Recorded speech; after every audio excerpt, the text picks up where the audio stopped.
허리 통증, 정말 남일 같지 않으시죠? 우리 중 많은 사람들이 겪는 문제인데요. 그런데 만약 우리가 상식처럼 알고 있던 허리 통증에 대한 조언이 사실은 좀 잘못된 것이라면 어떨까요? 오늘은 이 허리 통증을 둘러싼 오랜 통념들을 깨고 더 스마트하게 접근하는 법을 알아보겠습니다. 네, 바로 이 질문입니다. 우리는 허리가 아플 때마다 정말 수많은 조언을 듣잖아요. 뭐 허리를 곳곳이 펴라, 코어 운동을 해라. 근데 이런 조언들이 과연 나에게도 효과가 있는 걸까요?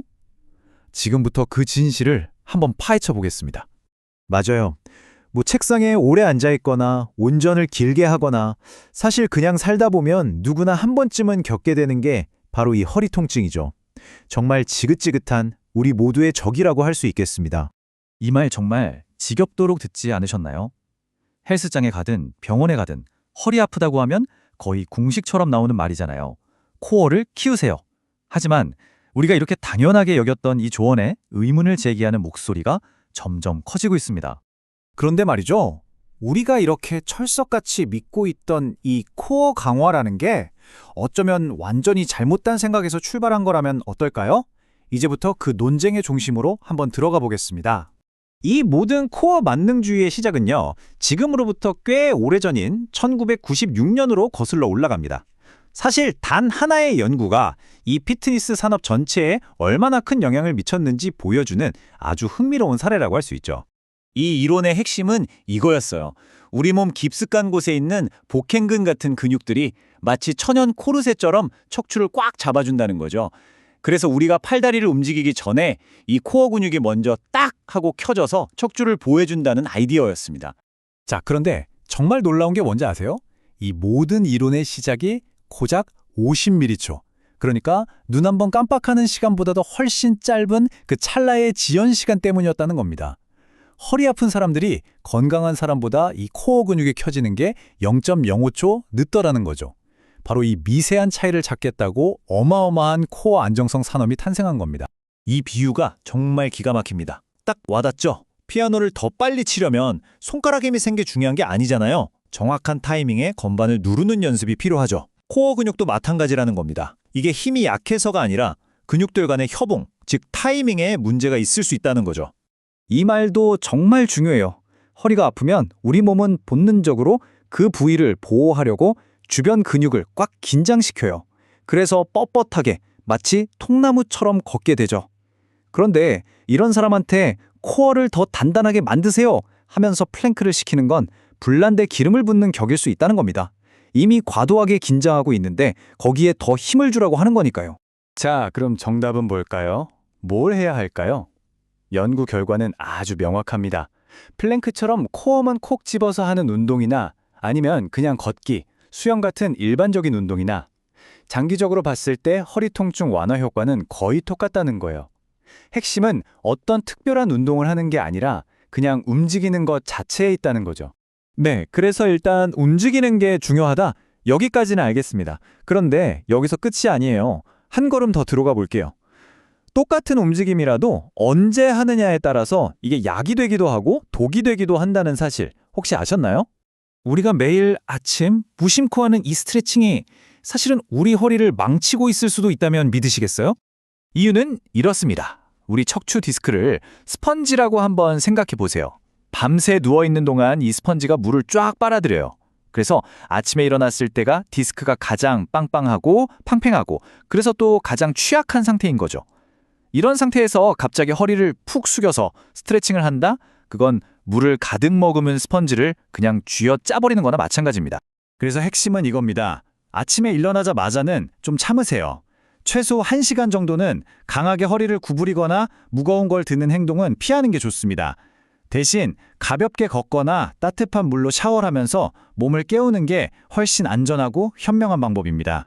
자, 지금까지는 좀 일반적인 원칙들을 얘기해봤는데요.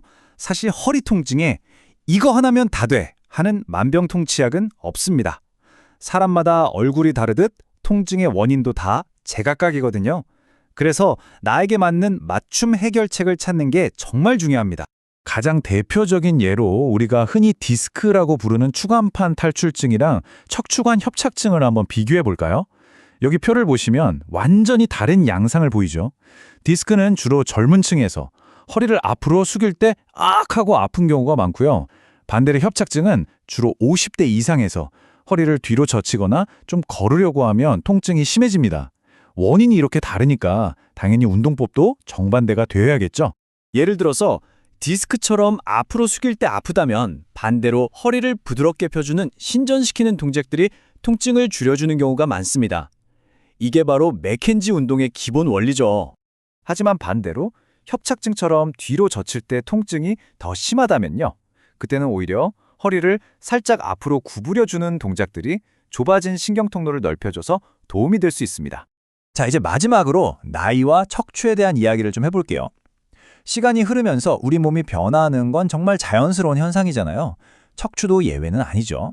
그렇다면 나이가 들수록 허리 건강 어떻게 관리하는 게 가장 현명할까요? 나이는 숫자에 불과하다는 말 많이들 하죠. 허리 건강도 정말 마찬가지인 것 같아요. 중요한 건 내 주민등록번호 앞자리가 아니라 내가 지금 어떻게 느끼고 어떻게 움직일 수 있는가입니다. 오히려 나이 들어서 아프면 어떡하지? 하는 그 두려움이 우리를 더 못 움직이게 만드는 가장 큰 적일 수 있습니다.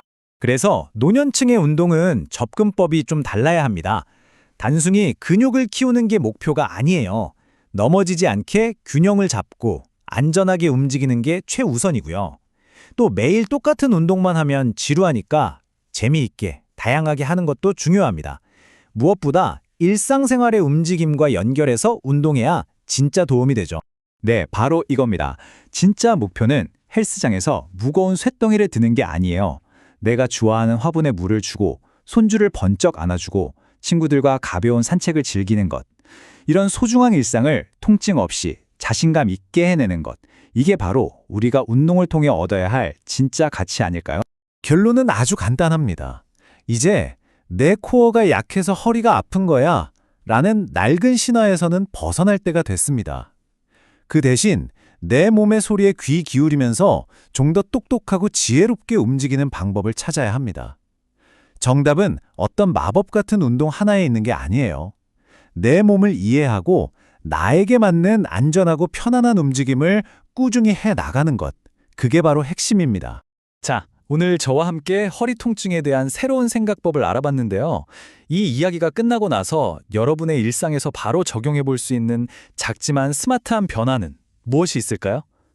어쩌면 내일 아침 무심코 하던 허리 스트레칭을 건너뛰는 것일 수도 있고요. 아니면 지금 이 자리에서 일어나 잠시 걷는 것일 수도 있겠죠. 정답은 여러분의 몸 안에 있습니다. 몸의 소리에 한번 귀 기울여 보세요.